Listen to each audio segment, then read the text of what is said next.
Hello and welcome to tonight's live. I have a special guest I'm way excited to share with all of you, Fernando Eloeza, all the way from Australia. So I'm just going to check here if we are actually live on the page. And I would love it when you're coming in if you are watching this on the replay, to drop me a replay. And if you are here live, I would love for you to say hello and pop me in a message. Let's see if we're live. Making sure. Maybe not. Okay, cool. We'll just jump into the content. So Fernando is going to chat with us a little bit. Oh, hello. Yes, we are live. Awesome. So we're going to jump into a little bit of content about prospecting on social media and why most people struggle. And so this is a pretty big topic for a lot of us that are building on social media. And I'm excited for Fernando to share with us what he has learned and the value he can bring to us. So hello, Fernando. Thank you for being here. Thanks, Brandy. Super excited to be here. He's picking up my my American phrases. Yeah, way excited. That's right. I love it. Awesome. So you want me to get started? Yeah, go ahead. We've got some peeps in, and they're saying hello, and I will monitor this on this side, and we'll go from there. All right. Hello, so, Jennifer. Jennifer's here, and Claudia, and we got more jumping on. So go ahead. Cool. Awesome. Yeah. So the headline is social media prospecting, why most people struggle. So let me ask you a question. Is that an area that you find challenging, prospecting on social media? If you said no, you're telling lies, right? Most people struggle. That's been my experience in talking to different people. And just let us know in the comments if that's something that you found challenging, because I certainly have found that's been my experience with the people that I've been talking to, helping. And so I wanted to take some time today and talk about why does that happen? Why is it so difficult sometimes for us to connect with people on social media, to start conversations? Now, you might be thinking, I don't have a challenge with that, and then it's awesome.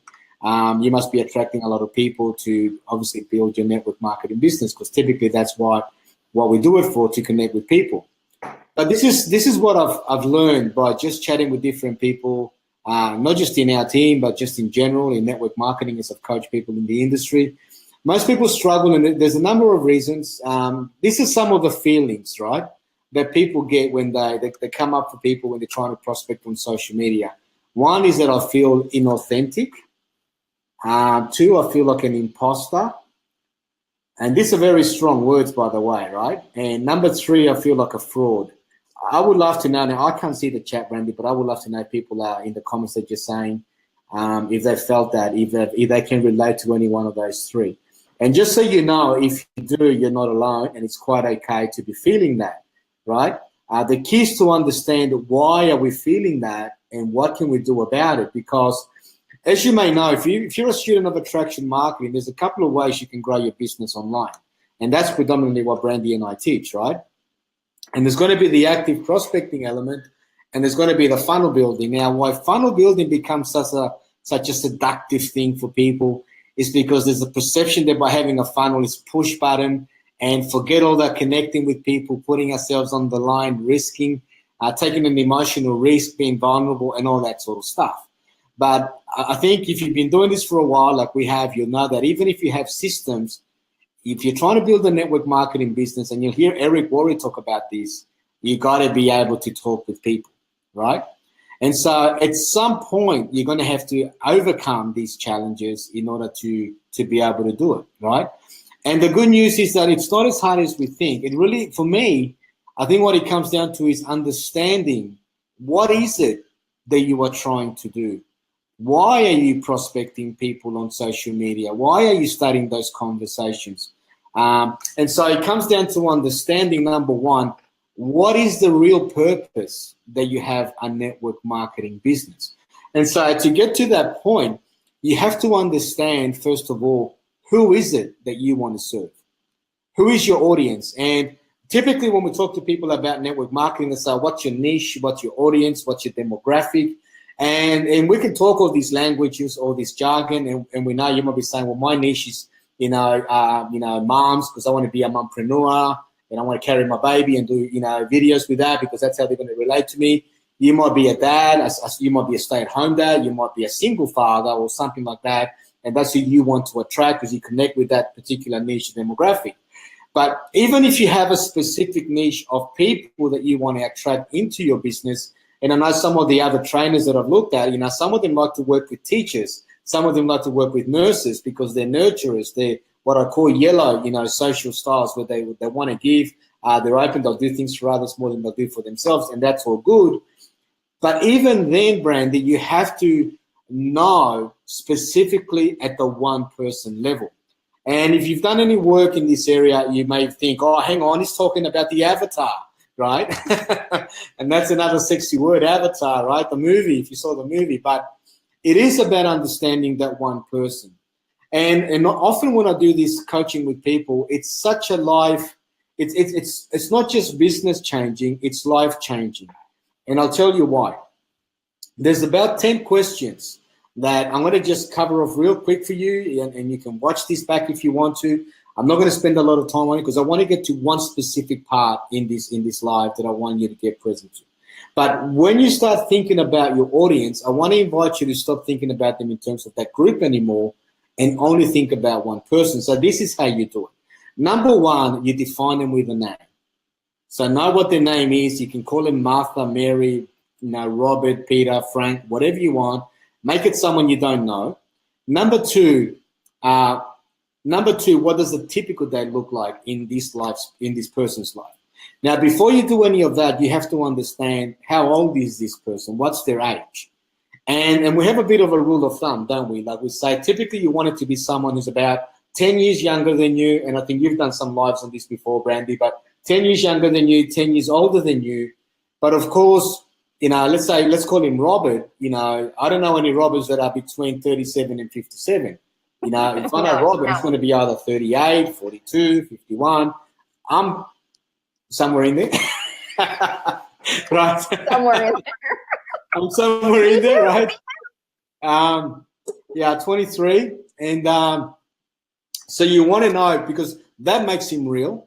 And then you want to understand, is Robert married? Who is he married to? What's his name? Does he have a job? Does he have children? How many? What are the names? Is it Jimmy and Penny and Terry and Clara and Josie? Whatever. Does he have a job? Is it blue collar? Is it white collar? Does he get up in the morning, go for a run, go to the gym, take the kids to school, make breakfast, go to the job, do meetings after work, come home, spend time on the computer, hardly time for the kids, spends 3 hours scratching his head because he doesn't know what he's doing online, like many people, and goes to bed ready to do it all over again tomorrow. That's a typical day, not holidays, not vacation, as you guys call it over in the States. It's a typical day in, day out during the week. Number three, what social media platforms is he on? Typically, you want to make sure he's on social media like Facebook as a starting place, but of course, he could be on LinkedIn, Twitter, Pinterest, Instagram, YouTube, Google+, and the list goes on. What groups does he belong to? It's important to know what groups he belongs to because when you know what groups he belongs to, he might belong to some of these groups where there's 50,000 members, spam your family and friends, post your MLM links here, all that sort of stuff. But if you know he's hanging around there, you can definitely go there and start adding value, do it different to other people, so you start to become a standout. Or you can think about maybe he follows Napoleon Hill, some of the people that you follow in a group. Might be other interest groups, like network marketing moms or moms that love to bake or stuff like that, right? Number five, what does he read? Now, with what he reads is important because when you understand what he reads, you're starting to tap into the conversation that's going on in his head. And the best example I can give about this, let's say he's a guy and he reads men's magazines. Sounds a bit, male thing, but men's magazine. Is it men's magazine? Is that what it's called? I think it's called men's magazine. Yeah, men's magazine. Yeah. And if you go on Google and you do a search for men's magazines and you click on images, typically what you get is all the images of all the covers that sort of have been published over time by different people. But on the cover itself, other than the guys with the rock hard abs and all that sort of stuff, typically what you're going to see is a lot of headlines around the front cover that gives you the priming for what's inside, the loop or whatever you want to call it. And what's interesting about that is that these guys that are writing these magazines that publish it, they're competing for prime real estate in the supermarket shelves.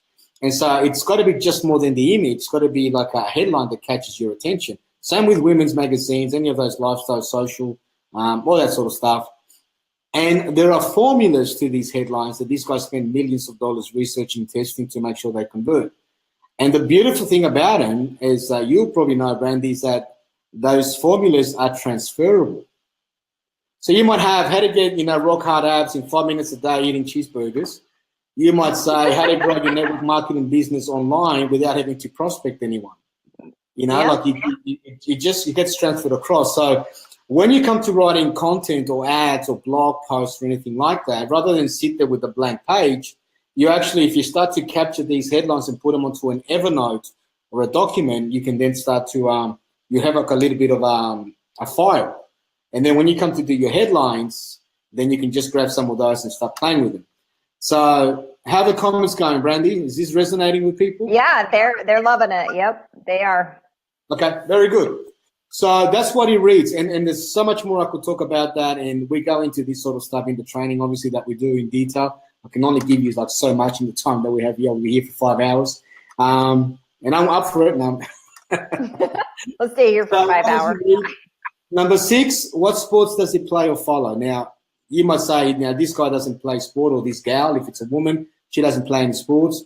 But I've spoken to women who have teenage kids doing college basketball. And so they're right into basketball because of their kids, right? Not because of themselves.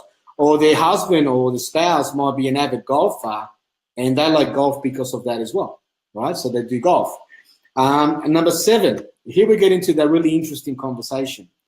What is he or what is she afraid of, and what is keeping her up at night, right? And we're going to come back to that in a sec. Number 8, what is the biggest danger that exists around the corner that he or she does not know about yet? And that one there is so critical, because that could be around health and that could be around finance, right? And what if he loses his job? What if he's let go? We know there are people being let go all the time. When companies have to cut costs, the first place they go to is human resource, because that's the quickest way to get the cost down, right? That was my experience a few years back. I was let go, even though I was a very successful manager, proven all that sort of stuff. None of that meant anything. All it meant was, we need to get the numbers down. Here's the line, boom, boom, boom, off you go. What is the impact that you have? Emotional, financial, physical, relationships, family, children, commitments, right? You want to get present to that, not because you're going to go to Facebook to run an ad about people that are bankrupt or people that are being let go, but just so that you can start to really get present to this person that you're trying to attract into your business, to have an emotional connection. In fact, there's a saying that if you're not emotionally moved by the time you're done doing this exercise, you probably haven't gone deep enough, right? Yeah, that makes total sense. And Jennifer says she'd like you to sign her up for the Rock Hard Abs eating cheeseburgers. She has her check card in hand. Yeah, cool. All right. I'll let you take care of that. So number 9. Number 9 is what is the biggest opportunity that exists right now that he or she does not know about yet, right? We're going to come back to that one also. And number 10, what is the biggest ultimate hopes and dreams that they want to achieve? So let's start to really understand this. Remember, we started with what do most people social media prospecting, what do most people struggle, right? And again, it's about dealing with why do we feel this inadequacy, this what do we feel this inauthenticity, or whatever those feelings are. And I'm going to suggest that it's because you haven't yet figured out what your business is really about. And you might say, how dare you, how dare you tell me that? I know what I'm about. And you may, but that hasn't been my experience. And I've coached thousands of people. And when we get to this part of the conversation, it's like, oh my gosh, this is really, really interesting. So here's what I want to do. Go back to question number 7. What is he afraid of? Now, just let's make up a scenario here, Brandy. Let's say that, let's talk to a girl, right? Let's say she's 32, she's married, she's got 3 kids, she has a corporate job, and she's in network marketing. Anyone like that here? Put a comment below that. Yeah, drop a number one if you're in that network marketing thing. Well, that describes you, right? Mom, married, or in a relationship, right? We don't have to be specific, right? In a relationship with children, working a job, trying to grow a network marketing business. But let's call this girl, let's call her Sarah. Is that right? So kids love her, they adore her, mom, she's got young kids. Husband respects her, people respect her at work, she's got a pretty good job. Her family also adore her. They can't really understand why she's doing this funny side business. She should just focus on the job, but they get that that's what she does. They don't understand why. And in looking from the outside, it would appear that Sarah has it all handled. She's got it figured out, you know, good family, all that sort of stuff.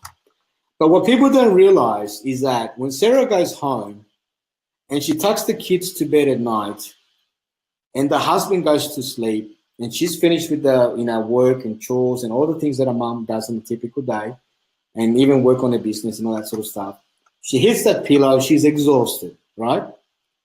She now looks up at the ceiling and that guard that she has, that she keeps up, that front that helps her survive through the day, right, comes down.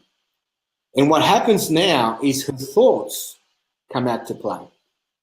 And so now she starts to think about their commercial debt that they're carrying, those credit cards, you know, that vacation trip they haven't really paid off for yet. She starts to think about college education for her kids. You know, she wants to start putting money aside. She would love her kids to go to an Ivy League school or something like that, you know, private education. She starts, you know, let's say she's 31, you know, getting close to middle age. She starts to see retirement becomes a bit more, even though it's still a fair way away, it's something that she starts to think about, especially being a woman, wanting security and all that. She wants to start putting stuff away. She's got the mortgage. Now she starts to think about, oh my gosh, how are we going to make it work? What if my husband is let go from his job? There's been talks about people being let go. What would impact would that have on our family, on our mortgage, on our debt, on all the things that we're trying to achieve, emotional, financial? And then she starts to think about her network marketing business and the fact that she hasn't got it to where she knows it's possible. She's been looking at all these other people rank up, cross the stage, go on trips. She gets tagged every other day with somebody getting a car and she's like, oh my gosh, why them and not me? Can anyone relate to that? Anyone being tagged on a car? And you think, why them and not me, right? Well, we can talk about that another day, but we'll just keep it focused for here.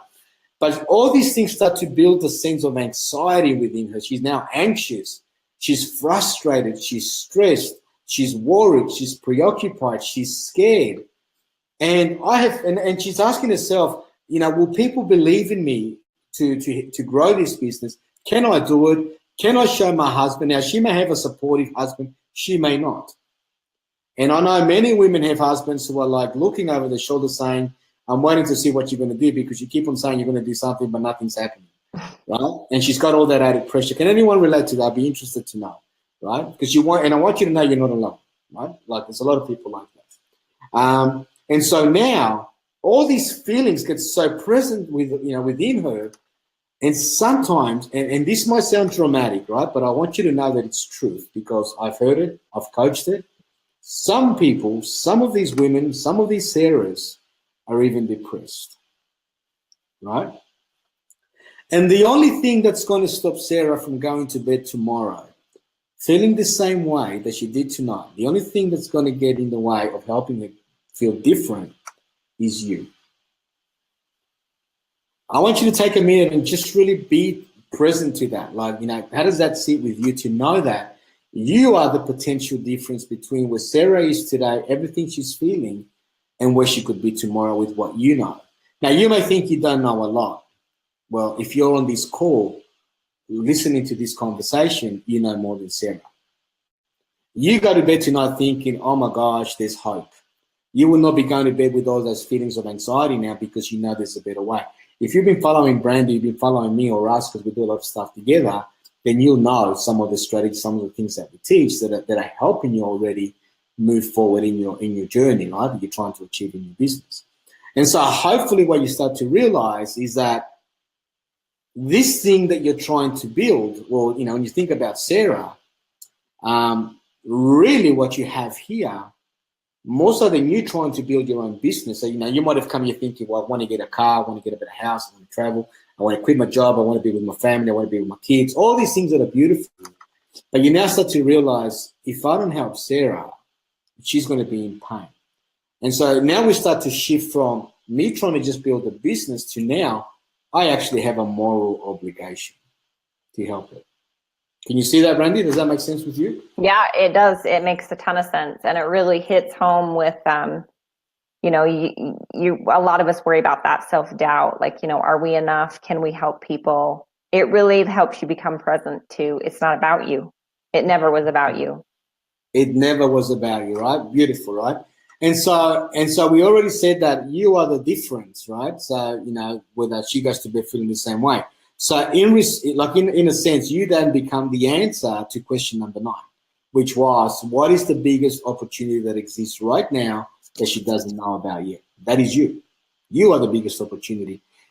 Now, you might be thinking, yeah, but, I'm not one of these top leaders, that you hear sometimes about, that you see on stages leading masses of people, that sort of stuff. I'm just little old me. He's going to want to follow me. He's going to believe in me, because in some respects, you are Sarah, except that you now have the answer.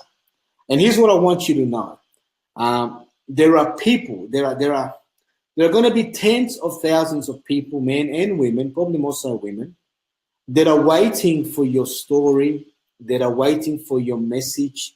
There's something about you that's unique to you. It might be the way you speak. It might be the way you share. It might be a specific experience that resonates with Sarah. And until she hears that message, she cannot connect with you. And the longer you stay away from social media, from building your brand, from coming out and sharing content and value, making yourself vulnerable, because that's what it takes, and we'll talk about that in a sec, the longer you do that, the longer this woman, right, goes to bed in pain. And we don't know how much longer she'll do that. And, and it could have dire consequences. And you might think, Fernando, you're being dramatic. I promise you I'm not. Because I've had people tell me to my face how stressed, frustrated, and sometimes depressed, with tears streaming down their face, right? And that's the stuff that makes me emotional. And that's why I love doing what I do, because if we can help you break through this and really get present to the power that is within your hands to impact Sarah, not an audience, but Sarah, you're going to touch a lot of lives. And you have to get present to that. Yeah? So yeah, for sure. It's not about you. It's all about her. Now, the question then becomes, okay, I get it, Fernando, but how do I do it? Well, one of the best ways, as you know, is Facebook Live. And we don't have time to go into all the structures of how to do the Facebook Live. You can talk about how people can learn more about that, Brandy, in a second. But as far as Facebook Live, I do want to talk about this because you know that people are doing Facebook Live. You know the video is where it's at. But why do we then feel terrified to even do that, right? Actually, before I get to the Facebook Live, let's just come back to reaching out. So you have an opportunity now to get on social media, to start to build your friend network, to reach out to women or people that could be potential prospects for your business. And what my hope for you now that you've got this clarity, this distinction about what it's really about, that you can get over your own inhibitions, your own fears, and say, well, you know what? It's not even about me anymore. I'm present to that. It's about her. And this going back and forth that people talk about, I don't have the time to build relationships, to do the dance with messaging forward, messaging back, all that sort of stuff. I call it the dance that we have to do to get to the real conversation where we figure out whether Sarah's a good fit for what we're trying to do and whether we're a good fit for what she wants, and help her do that. But even whether she joins your business or not in the end doesn't matter. It really is about you creating the possibility of connecting with her to serve her in a conversation one-on-one when you connect with her. Because once you connect with her, you want to invite her to a private conversation on the phone, on Zoom, typically what you do, to learn more about her, right? And you'll be surprised how many people, like, it just confirms that everything you already know is what comes out because you've taken the time to sit down and really understand her. You probably understand Sarah better than she understands herself, to be honest. And you might say, how is that? Well, you've taken the time to think about her. She's so busy just running around, making everything work. She hasn't got time to sit back and really reflect on what's really going on. She just wants to grow because she wants to survive. She wants to get out of the rut or whatever the situation may be. Is that making sense? Yeah, for sure. Yeah, everybody says, yeah, great. Never was about you. So great, Fernando. Claudia says, yes, so true. Thank you.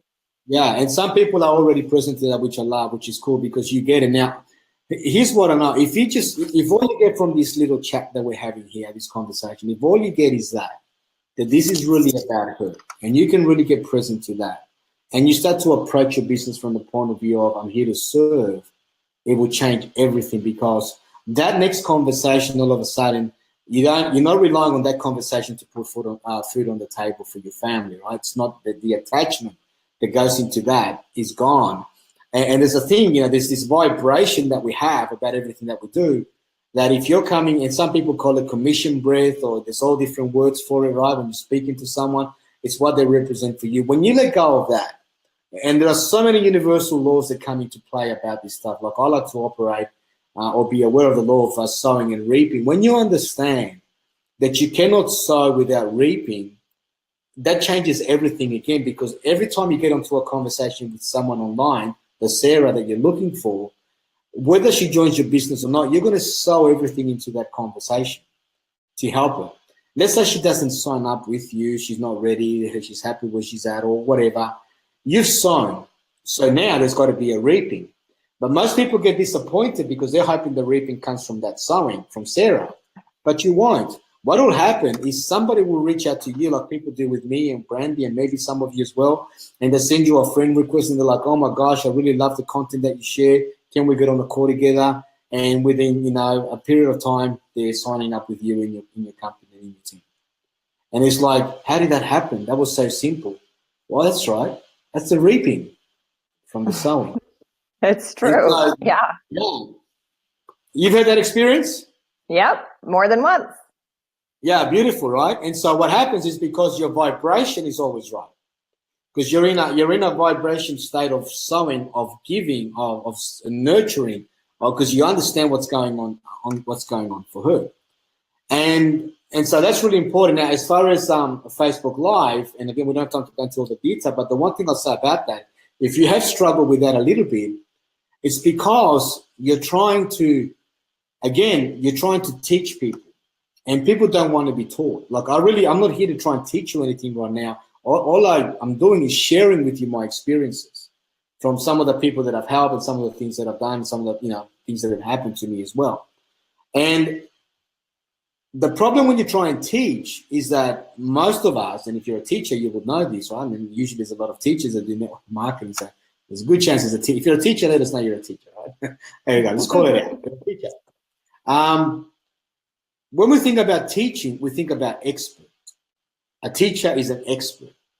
And immediately panic sets in, because you're like, I'm supposed to invest in myself, I'm supposed to learn, and then I'm supposed to teach.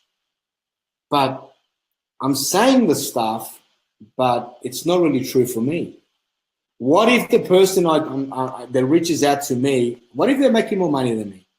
What if they're driving a better car? What if they're ranked up higher? What if they're doing more of the things that people want? What if they're doing all that and I'm not there yet?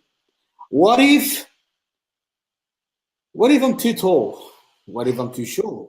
What if I'm too fat? What if I'm too skinny? What if I got too much hair? What if you're like me, right? You got too much hair, right? You're in trouble, right? What if you got an accent like I have? All these things come up, and what they are is just those little self paradigms that we have, self-image that comes out to play, that tries to cheat us from our greatness. And cheats, if not just cheats you, but cheats Sarah from her greatness, because she goes to bed in pain when you hold back. We talked about that. So here's what you have to do, and it is a have to, right? Number one, stay present to the fact that none of it is about you. It's all about Sarah. And two, don't try and teach, because even though you might say all the right words, emotionally you're feeling conflicted, because you're like, yeah, but that's not me, and I haven't got any results, and I don't even believe that about myself, and I don't know how to answer the questions. And so now you're saying all the right things, you're feeling all the wrong things, you create a double binding message, which creates confusion in Sarah's mind. She's like, she sounded good, but click. And she's one click away between you and the other side of the world, because the computer's like that, right? And it's a missed opportunity, because you could have been serving her, but now you can't. So think about shows like Oprah. Think about shows like, Dr. Phil. People get glued to the TV because they get to see someone else's life, their life through someone else's eyes in a safe environment. And I'm going to finish with a little story that I love to tell. And this story just makes it just nails it every single time. My wife tells me the story now and she laughs because she's heard it so many times. My kids start to tell me this story. They're like, and it's so funny, right? But I like watching shows like American Idol. I like watching shows like Britain's Got Talent. I just love to see how people come out of the woodwork, total, no one ever heard about him. And here, like, what's her name? Doyle. What was her name? Susan Boyle. Yeah, Susan Boyle. Right? Susan Boyle. Yeah, Doyle's someone else. Susan Boyle, right? And everyone's sort of laughing at her, and here she is, right? But that's why I like watching the shows. But let's say that you're watching one of these shows, doesn't matter which one it is, and there's a person there singing. A woman is singing a song, and she sings that song in such a way, Brandy, that by the time she's done, in the 3 minutes or so, 3/4 of the audience are crying. And the host walks up and he's like, wiping the tears from his eyes, and he's like, oh man, what a song. That was beautiful. Look around you, there's hardly a dry eye in the room. I just have one question to ask you, and I'm sure we're all wondering, who were you singing to? And she says, well, you see that empty chair there in the front row? That's for my mother, and she's not here today. She had a heart attack yesterday, and she's in hospital. And she's okay now, and I knew that she was watching me. So when I sang that song today, I just looked at the camera, and I wanted to sing in such a way that she would know, with every word I sang and with all my emotion, how much I love and appreciate everything she's done in my life. And of course, everyone in the crowd's crying even more, right? But I have two questions that I want to ask you to consider here. First question is not a trick question, but who was she singing to? Put the comments there. Let's put a comment who you think she was singing to. Tell me if anyone comments, Brandy, because I can't see the comments. Okay. Anyone leave a comment? It's not a trick question. She was singing to her Mother, right? Not a trick question.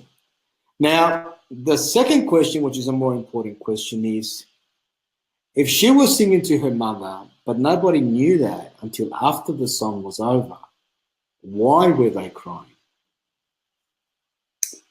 What do you think, Brandy? Let me ask you. I would say that they felt like she was singing to them. Yeah, in part. But here's what I want to invite you to consider. What they did was they took the song that was being sung and they began to listen to the song from their own life. And so some of the people cried because of their own mother, some cried because of their father, some because of their son or daughter, some because of their spouse, some because of their friend, or someone like that.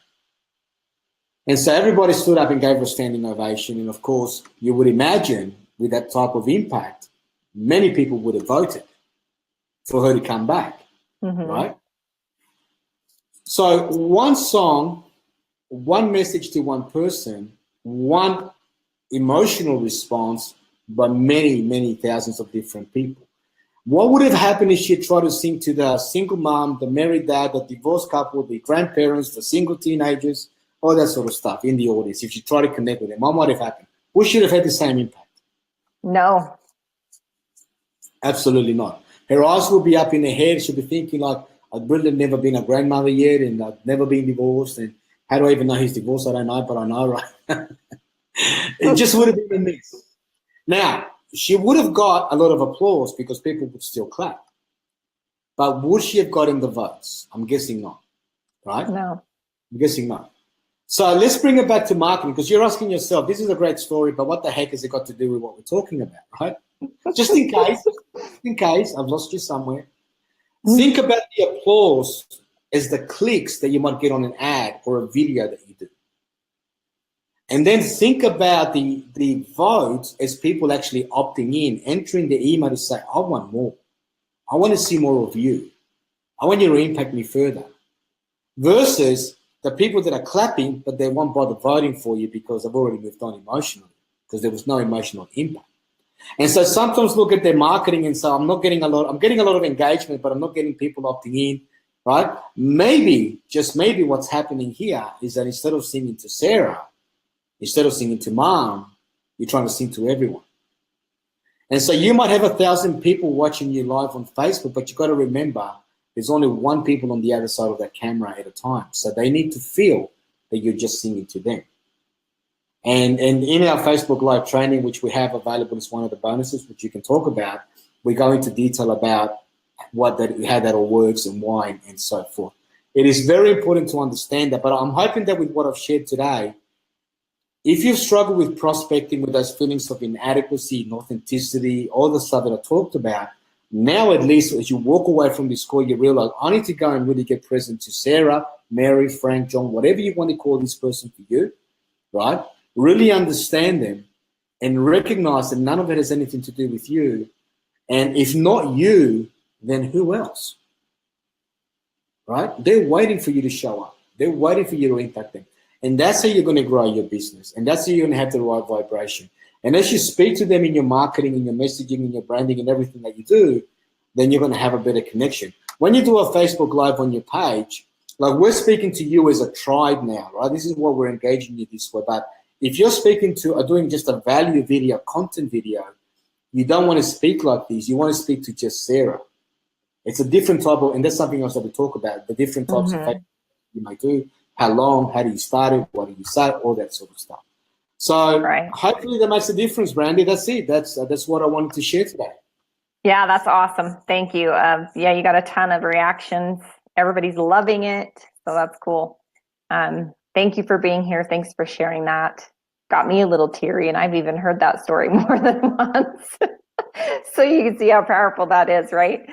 Cool. So for you guys that are here, that you want more of Fernando, more of what's happening with us, what we are doing, there's going to be a link in the comments. I'm going to post that now.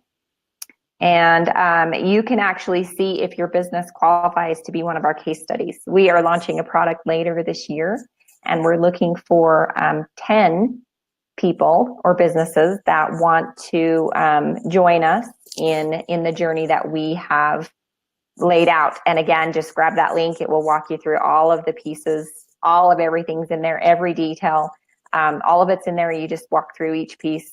And it's really cool. I'm way excited, way excited about what we have coming up soon. So I hope you guys got value. If you got value, drop a value down below, #value. Let Fernando know that we appreciate him being here, appreciate everything he does for our community. And thanks, Fernando, for being here. It was awesome. It's my pleasure. Super excited. Way excited. Yeah. Way excited. And yeah, so that's pretty much it. We will see you next time on another live then. Thanks, Fernando, again, and we'll have you back, I'm sure. See you guys. Right, bye-bye. Bye-bye.